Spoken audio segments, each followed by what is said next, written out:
teach you a kind of bizarre technique that allowed me to quit the game World of Warcraft. And for those of you who don't know, World of Warcraft is an extremely addictive and kind of nerdy online video game where you play as like an orc mage and you slay dragons. And I used to play this game 4 to 8 hours per day. I at one point you can check your play time on the game. I had literally played over a year of actual time. So over 365 days worth of actual time. That's how addicted to the game I was.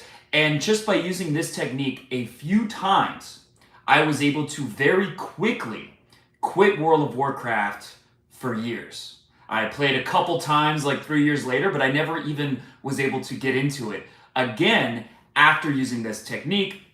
It's also helped me give up my reliance on alcohol. It's helped me quit watching too much Netflix, too much YouTube. Especially I would watch stuff on YouTube like Overwatch, even though I don't play the game. So I would watch professionals playing a game that I don't even play. Like that's how I wasted my time. And this technique is what allowed me to quit it. And to give you context of how this technique works, why it's so powerful. Once, when I was a kid, when I was like 9 or 10 years old, I loved pistachios. I loved pistachios. It was like one of my favorite foods. But one day, I was eating some pistachios, and I noticed a worm in it, some kind of disgusting insect. And I almost ate it. And I saw it right at the last second, and I just threw it. I was disgusted. And after that, I did not eat pistachios for years.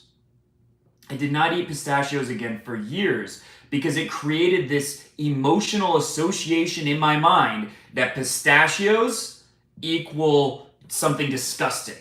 They equal pain. They're something that I do not want in my life because I had this powerful experience, this just disgusting experience. And that one event changed my behavior for years. It was years until I could enjoy pistachios again. I probably still don't eat them as much as I would otherwise, to be completely honest. And so this technique allows you to use that principle of emotional association, something that is very, very powerful, in your favor. It allows you to intentionally craft what you want to associate feelings of displeasure and even disgust with things that you want to quit, and to associate positive emotions with things that you want to do more of. And it's very important that there's a negative aspect to this. I know, especially in this self-improvement community, in that world, there's a very strong aversion to being negative, to negative thinking, right? There's this obsession with positive thinking.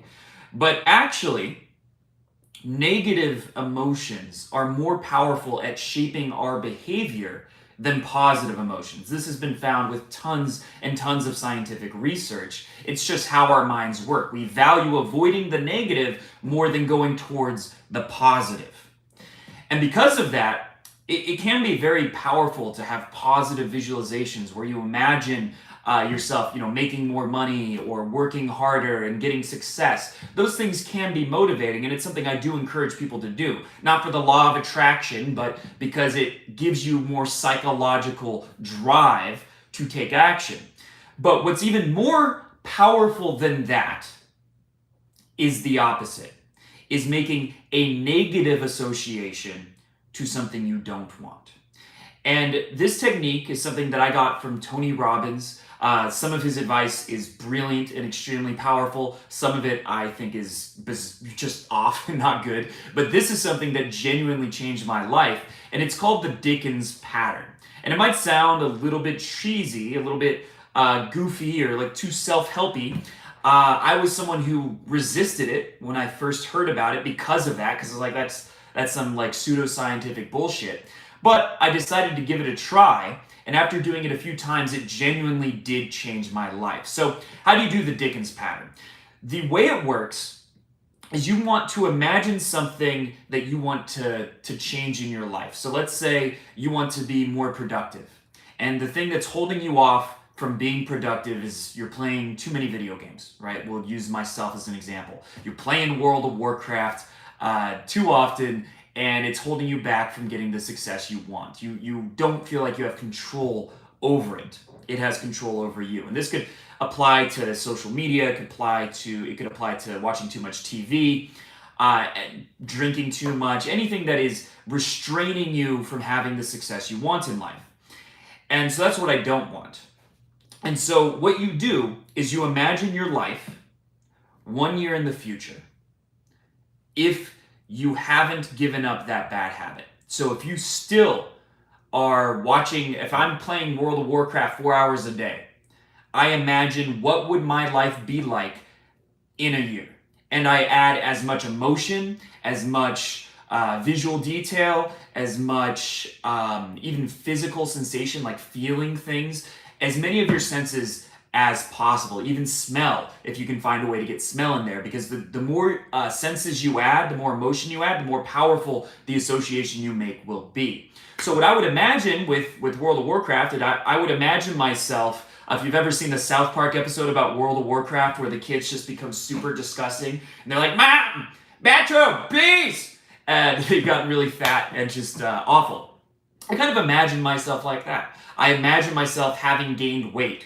I imagine myself being on the computer all day and my bank account shrinking. I imagine myself making less money. I'm struggling to pay the bills. I imagine myself looking in the mirror and seeing that there's just less enthusiasm and energy in my eyes. I see myself feeling just looking like kind of sad, right? Because if I did play 6 to 8 hours of World of Warcraft, that is the direction my life would head in. That is the long-term consequences. And you're making these long-term consequences have an immediate emotional power over you as opposed to being something that you can kind of just ignore because it's so far in the future. So you imagine 1 year feeling worse, right? Your emotions are worse. You're more stressed, more whatever like negative emotions you want to avoid. You feel less alive and less vitality. You see yourself getting into perhaps worse shape if it's something like watching too much TV or eating bad food or drinking. You see yourself getting fatter. And you see your relationships with other people getting worse. You see your social skills getting worse. All the potential consequences, in this case of playing too much World of Warcraft, I'm imagining them a year in the future. Then you do the same thing 5 years in the future. And you just imagine these things all becoming far more exaggerated, far worse over this 5 years of time. Right? So that's the basic idea. If you gain 50 pounds in 1 year, maybe you gain 200 pounds in 5 years. Maybe instead of looking slightly depressed, you look just like you hate your life, right? You just look completely dead inside 5 years in. Then you do the same thing 20 years down the line. You go 20 years in the future and imagine your life and get crazy with it. It doesn't have to be fully rational. You're making an emotional association. So it could be that because you've been addicted to this video game, you settled to marry a woman or a person that you don't even like that much, right? You settled for someone because you were such a bitch and you didn't thrive in your own life that you had to settle for a relationship you didn't want. It could be something like that. Like, get creative with it. But the stronger the negative emotional connection you're making, the better. And then you go all the way to when you've died.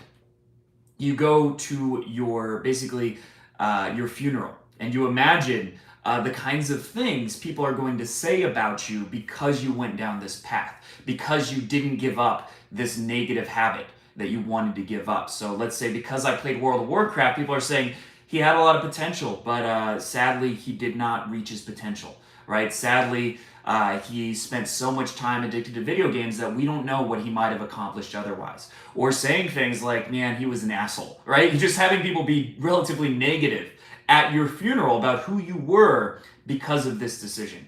And you can even think of people that you already know and care about saying these things. Even in the earlier stages, you can imagine losing friends, losing people that care about you, getting fired from your job, things like that.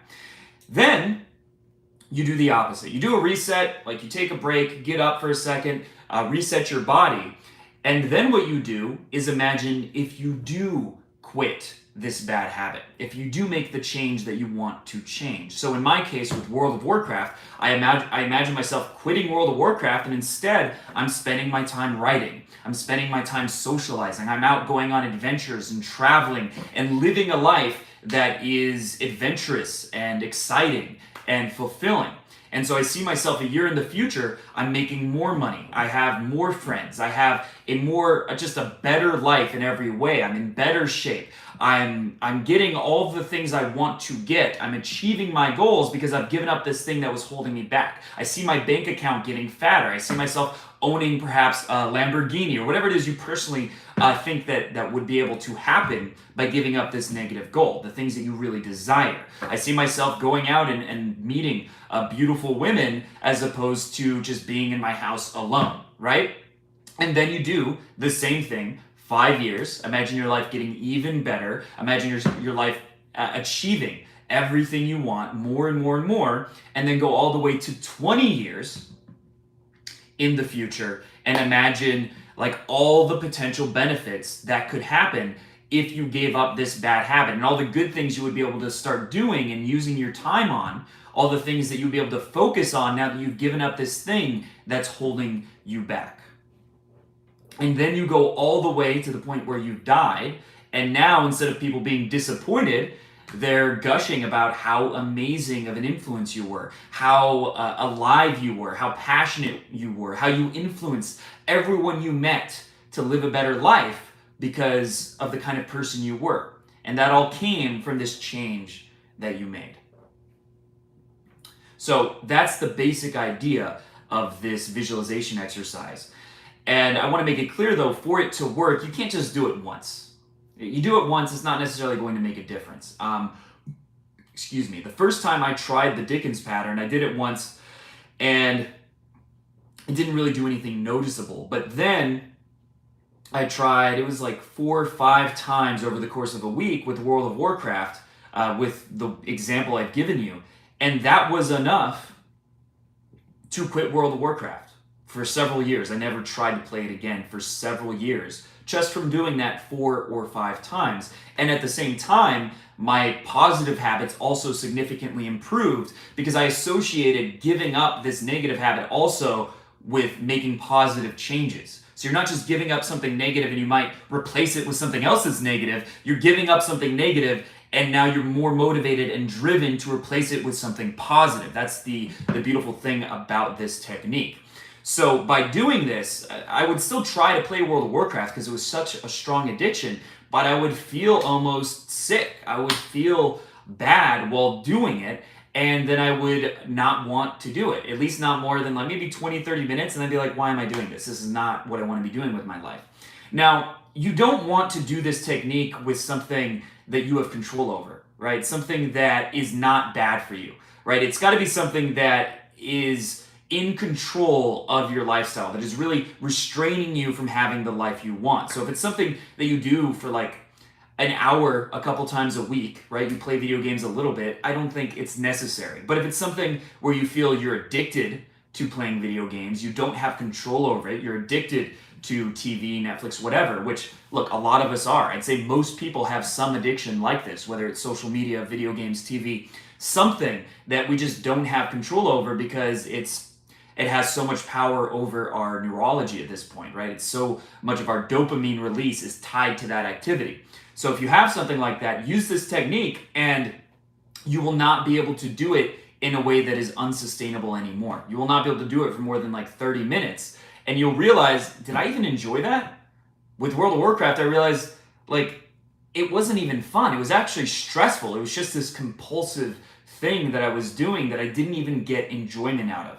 And so I was able to quit it completely. And for several years, then I bought like a new expansion came out, I tried it, but I was never able to get into it the way I was before because I had done this. So this is very powerful. It is something that I wouldn't recommend doing unless it's something you really want to give up and you really want to change. But you have to be honest with yourself. Is there some habit that you have that is holding you back? And for most of us, there is. I know Jordan Peterson, the psychologist, he did a survey with his class, his students, about how much time they wasted per week. And the average, if I remember correctly, was 20 to 25 hours per week that his students wasted, of time they wasted on things like TV, video games, etc. Obviously, we don't need to waste 20 hours on something like TV. That is more than is necessary. That is more than is healthy.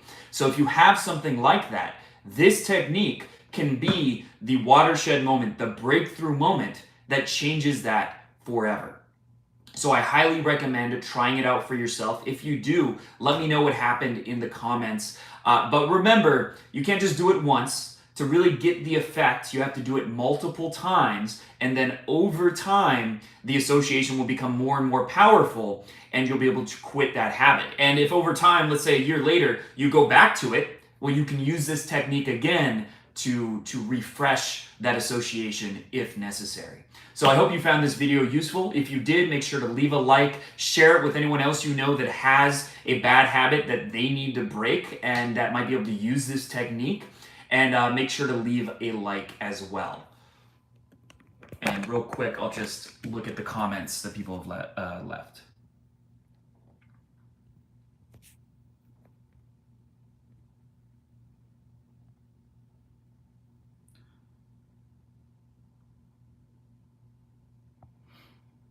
And you're welcome. And there's a popular quote, one day you'll thank yourself for not giving up. Yeah, 100%. I mean, there's a whole book called Grit by Angela Duckworth, who's a psychologist, which shows that research has, I wouldn't say proven, because psychology can't really prove anything, but research has given very strong evidence that grit, which is the ability to persist even when you're uncomfortable, even when you're not having the immediate successes that you want, but to persist and continue and keep taking action continuously. That was repetitive, but to keep taking action, even when it's hard, even when you're not getting results, is actually a stronger indicator that you're going to be successful in life in terms of career and making good income than IQ, than intelligence.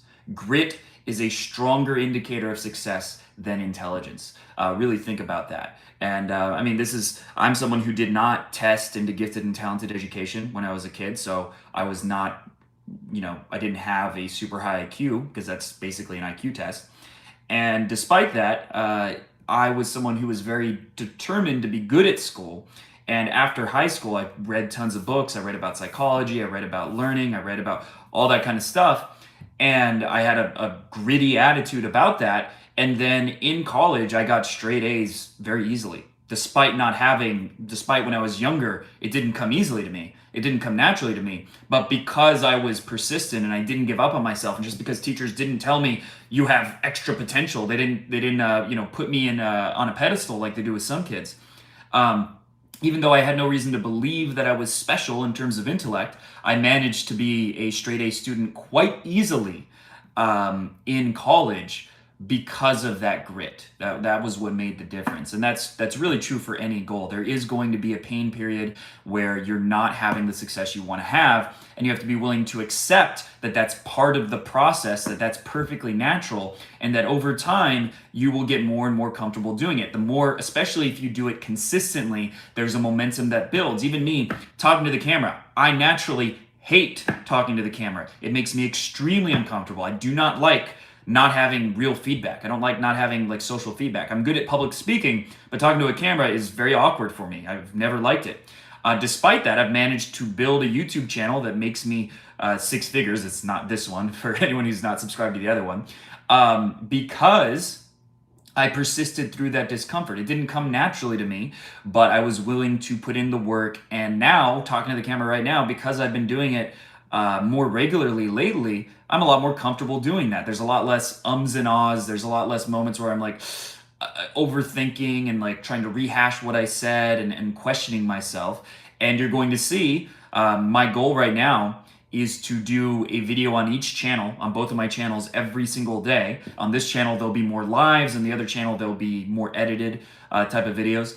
And you're going to see that I get just more and more charismatic, comfortable on the camera because of that momentum, because of grit. So that's one of the most important things. I guess that's a bonus second topic for this video. And if anyone does have any questions, I'm going to wrap this up in a second. I'm working on a book for my other channel. I I've been writing 4 hours today or so on it. I've got about 50 pages to go, and I plan on finishing that tonight, finishing the current draft tonight. But if anyone has any questions that they want to ask me, I'll give you about 30 seconds or so to do so, and I'll be happy to answer. Otherwise, I'm going to wrap this up. I wish I could play the Jeopardy theme music for that 30 seconds. Copyright strike. Well, thank you. But if you watched my very first videos, you would have seen that I was a lot less charismatic on the camera. It's gotten better over time, and it's something that will continue to get better over time. I still think there's plenty of room for improvement, but I always have the mindset of who's like the best and wanting to get to their level, right? I think it's always, you're going to get farther with that mentality of thinking like, I'm comparing to myself to someone like Russell Brand, who's extremely charismatic, or someone like, well, I was going to say Will Smith, but I think even though he's a very charismatic speaker, the context of him right now is not so charismatic. Someone like, who's someone that comes to mind? Elliot Hulse, for example, Eric Thomas, people like that. I want to get onto that level of speaking, because that's when you want your message to spread virally, that's how you do it. Aren't you afraid of burnout from uploading this often? It's something I do think about, but I also think burnout is largely a mindset. Burnout is a mindset that that if you do too much, you're going to be stressed and you're not going to enjoy what you're doing. It is important to have breaks and to self-care, right? But doing more actually makes the thing you're doing more enjoyable. And it actually, if anything, makes it more exciting, especially if it's something that's challenging. You just have to make sure you're challenging yourself in some way. Talking to a camera, especially doing it live, is always going to be at least a little bit challenging, because you could mess up and say, yeah, David Goggins, I love that guy. I've read his book. I think his book is great.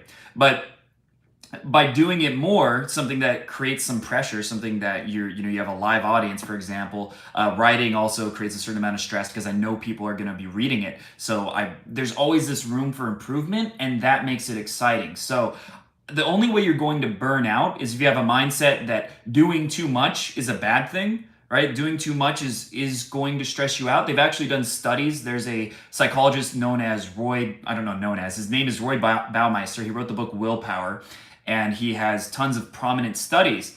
Now, he found that willpower is a limited resource, but later, like a muscle, so that the more effort you put out, you eventually run out of willpower, and then you enter ego depletion, which is basically a version of burnout, and it leads to long-term burnout.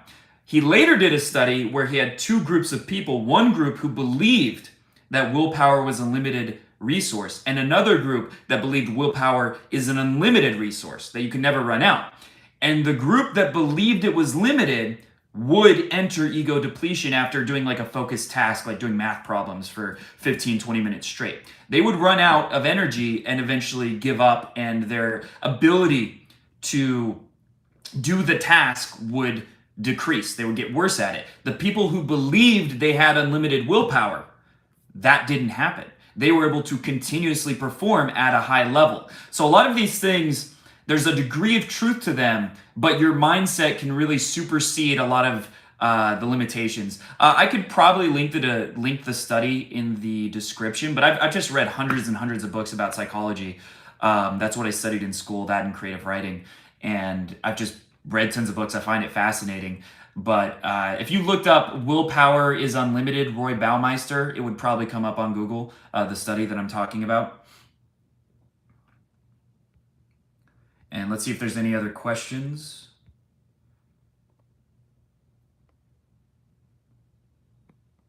And thank you, Jeremy. You should use tretinoin. It does wonders for your skin. Maybe you could link that in the comment sections after and I'll look into it. How did you get your body language on point? Body language, part of it is just as you get into a flow state. So if you're like, in a social situation, you're going out and meeting people, as you do things that challenge you and get you out of your comfort zone, you there's something called the winner effect. There's a whole book about it you can read. But when you feel like you are, when you get out of your comfort zone and you start to challenge yourself, what will end up happening is you're going to get some good responses, unless you're being really cringy and weird. But like, unless you're being super negative, you'll start to get some positive responses. And anytime you get a positive response, the winner effect takes effect. They've actually even found that men's testosterone increases just by interacting with a woman. Literally, just interacting. Just literally interacting with a woman will increase your testosterone. That's crazy if you think about it, right? Just talking to a woman will increase your testosterone, which is a theory. I think a lot of guys, they have no sex drive because they're never actually out talking to women, right? They're always alone at home. I think that's why men are having less sex today than they ever did in the past, but that's a tangent. So what happens is that when you get a sense that someone liked you, that a girl you talked to liked you, that you have a social influence or whatever, then your testosterone increases, your dopamine increases, and cortisol decreases, and you feel better about yourself. And then naturally your body language will reflect that and become more confident, more masculine, more attractive, whatever. And then that becomes an upward spiral, because then people respond to you more positively, and then you become more confident, and then that creates a shift, right? And then it's like a snowball rolling down a hill. It gets bigger and bigger and bigger. And the thing that prevents this is your first few interactions when you're socializing, you might get some negative responses at first that don't trigger that upward spiral yet. But you just have to embrace that may happen, and that eventually you'll have that shift where you have an interaction you felt good about, that you felt proud of, that even if she rejected you, you just felt like it went better than the previously ones, or you got a better response than the previous ones, and then that starts to happen. So that's the most important way to change your body language. The other one is to watch examples in film, and then kind of emulate them. Like, don't try to copy them or be them, but just use that as inspiration. My two favorite examples that come to mind are Brad Pitt in two particular movies, Troy and Fight Club. He has just very, very good body language in those movies. And then the other one would be, let me try to think, James Bond, specifically in Casino Royale, the one from like 2006 or so. In the later movies, the more recent ones, he's basically supposed to be injured and more old, so his body language isn't as good. But specifically in Casino Royale, that's another really good example. And I would watch those and just kind of pay attention to their body language and think why it's attractive, why it comes across as masculine and powerful, etc. And then just implement that over time. That helped as well. And I'll definitely wrap up in a couple minutes. How long until you were able to gain traction on the channel? I don't know, a few months, I think. It was a few months over time. I got some videos that got some traction in the algorithm. They didn't do amazingly well, but I just tried different ideas, and then I had one idea that was creative and unique that got more views, and then I started doing that idea more and coming up with more creative ideas that were similar, and then it started to gain traction. But a lot of my first videos would get no views whatsoever, and that took time to happen. But it was being persistent and then being creative. And really, there's plenty of room to improve. I mean, look, I posted an average of 2 videos per week or so, and so I have 18,000 subscribers, like 18,500 after 2.5, 3 years, something like that. But if I had posted every day, I'd easily have 500,000 to 1 million subscribers. If I posted 2 videos a day, I'd have far more than that. And so I'm kind of pissed off that I didn't do that. I should have done that. There's no real excuse not to, because not every video needs to be super produced. The more content you make, the more momentum your channel gets, the more you get a feel for what people resonate with, the more that like you understand what titles work, what thumbnails work, which ones don't, the more you get comfortable talking to the camera, and the more you're able to try different ideas and see what sticks. So the best way to, in my opinion, to build a YouTube channel or build any online business is to take massive action, use the 10X rule, if you've ever read that by Grant Cardone. It's a great book. It has some cheesiness in it, but the overall idea is great. The overall concept and advice of just doing 10X what you want to is very powerful and very effective. And thank you. I appreciate that.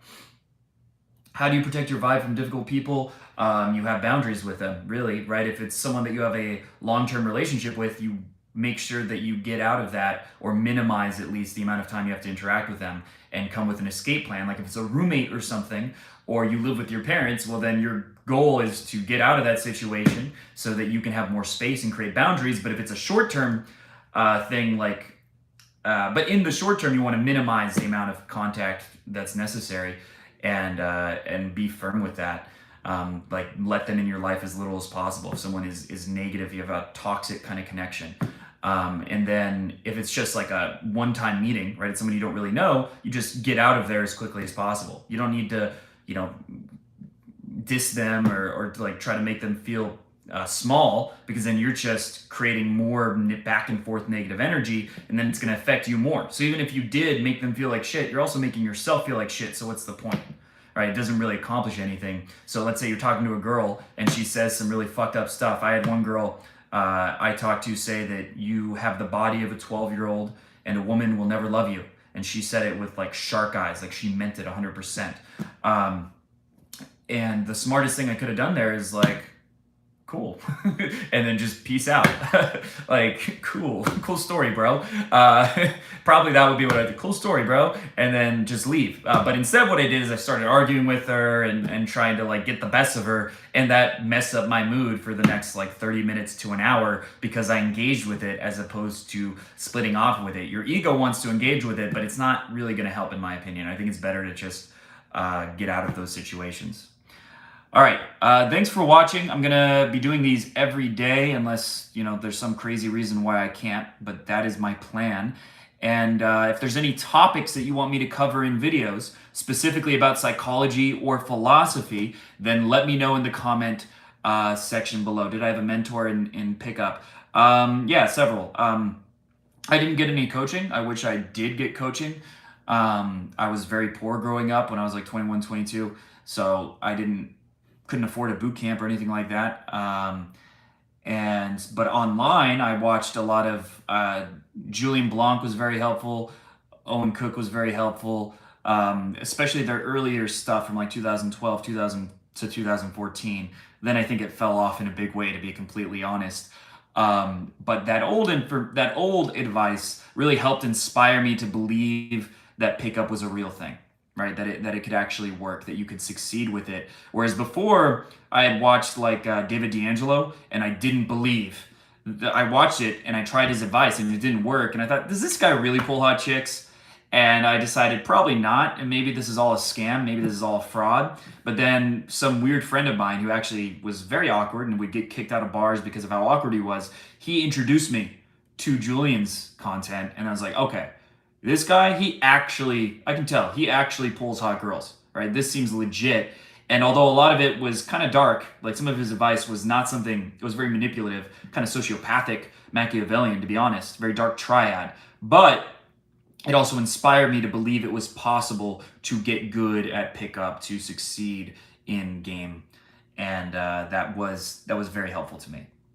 But if I was smarter, I would have just gotten coaching by Julian or by Tyler. I would have saved up and done that, and I would have learned a lot faster. Well, assuming they're good coaches, I don't know.